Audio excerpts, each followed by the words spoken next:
Welcome to the deep dive. Today we're looking at something that, keeps popping up when you study really successful folks, particularly millionaires. To mornings. Exactly, their morning routines. It's kind of compelling, this idea that how you kick off your day can seriously impact your overall success. Absolutely. And look, we all hear the basics, right? Get up early, maybe have some quiet time. Sure. But for this deep dive, we wanted to go a bit further than just listing habits. Okay. Our mission is really to unpack the common threads based on the source material we've looked at and pull out some genuinely useful stuff for you, regardless of, your current situation. Like finding the key ingredients. Yeah, the key ingredients to sharpen focus, maybe boost productivity, but without making you feel like you need to totally reinvent your life by tomorrow morning. All right, I like that. So let's tackle the first one, waking up early. The source mentions typically between, 4.0 and 6 over a.m.? Mm-hmm. Honestly, my first thought is, oof, that sounds intense. But I guess the logic behind it is pretty solid. It seems to be. It's about carving out this block of time, uninterrupted time. The golden hour. That's the term sometimes used, yeah. Time before the emails, the notifications, the family demands, before the world basically starts pulling you in different directions. It's just about control. Exactly. The source suggests these individuals really value controlling their time. Getting up early gives them a sort of strategic edge. Okay. It's proactive time for deep work, planning, not just reacting. And, there's also the circadian rhythm aspect. For some people, that early morning might actually be their peak cognitive window. Right. And the source gives examples, which always helps. Tim Cook at Apple gets going at 3.45 a.m. Yeah, pretty extreme. Wild. And Oprah Winfrey aiming for around 6:0 a.m., but with a focus on setting her intention for the day. Right, so it's not just the early hour itself, but what you do at that time. It's intentional. So for someone listening, maybe 4:30 a.m. isn't realistic right now. Probably not for everyone, no. But the principle is finding some dedicated time before the day runs away from you. Precisely. That space to lead your day, not just react to it. Even 15, 20 minutes can make a difference. Okay, moving on then. The next thing is mindfulness. The source talks about meditation or gratitude practice. Mm-hmm. This feels like maybe the quieter side of the success coin, doesn't it? Less hustle, more calm. Yeah, it does.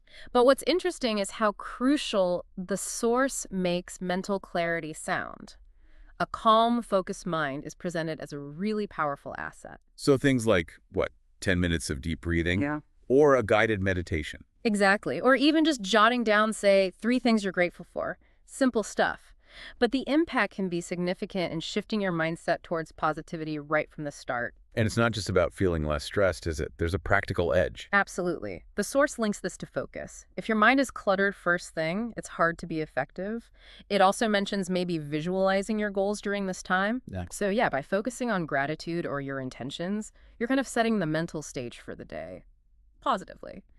And that visualization piece, it actually taps into your brain's filtering system, the reticular activating system. Makes you notice things related to your goals more. Interesting. Okay, so we're up early, we've centered ourselves. What's next? Goal setting and visualization comes up. Right. And this isn't just like fuzzy dreams. No. The source emphasizes that successful people are very intentional with goals. It's not a once-a-year thing. It's a daily check-in. Daily. Wow. Yeah, revisiting goals and, crucially, mentally rehearsing, achieving them, feeling the success, imagining the details. So the tip is write down maybe your top 3 goals for the day, and then really vividly picture getting them done. Exactly. It's, like you said earlier, a mental warm-up. Right. It primes your brain, builds confidence, makes the action feel less daunting, more familiar. Okay, that makes sense. Number 4, exercise. Moving your body.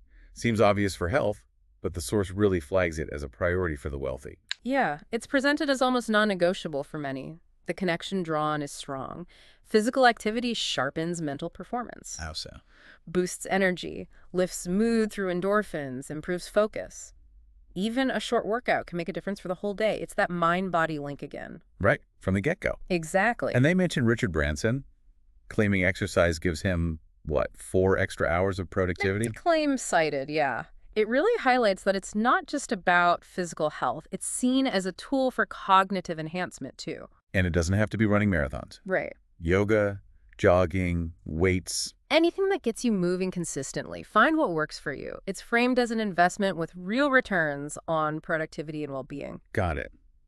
Okay, next up is learn. Yeah. Reading or listening to something uplifting or educational. Yes, this taps into that idea of lifelong learning being a common trait. So dedicating time in the morning, maybe 15, 30 minutes? Seems to be the suggestion. Engaging with stimulating content first thing keeps the mind sharp, generates ideas. And they suggest specific things. Yeah, smart content choices, as the source puts it. Biographies, business books, finance, podcasts on leadership or mindset.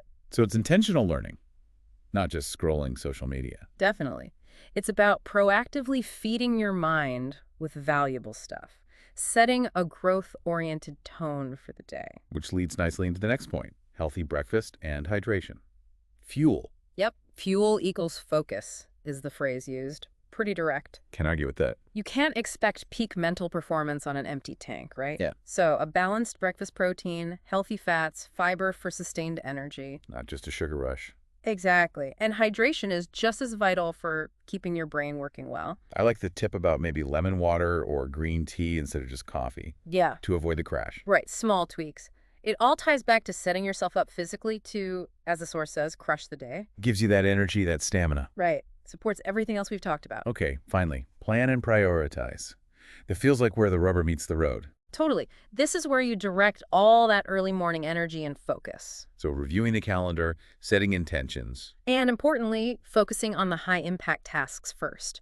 The source mentions the 80-20 rule. Yeah, getting the biggest bang for your buck effort-wise. Exactly. Work smart, not just hard. Be strategic about where your energy goes. And practically, this means maybe using a planner or digital tools. Sure, whatever works. Notion, Google Calendar, a paper planner, Yeah, and blocking out time for that deep, focused work. and trying not to multitask. Yeah, that's highlighted as a matey productivity drain. Focus on one important thing at a time. And this ties back to waking up early, I suppose. That quiet time is perfect for this planning phase. It absolutely is. It gives you the space to be proactive, to really design your day before it starts happening to you. So wrapping this up, we've dug into these common threads from the source material on millionaire routines. Mm-hmm.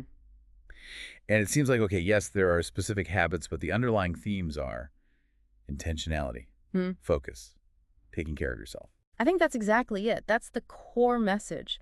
You don't need to be a millionaire tomorrow to start adopting elements of this, success-oriented mindset. Right. It's about the principles. Yeah, and the source suggests starting small. Don't try to do everything at once. Pick one or two things. Pick one or two habits that resonate with you, that feel doable, and build from there.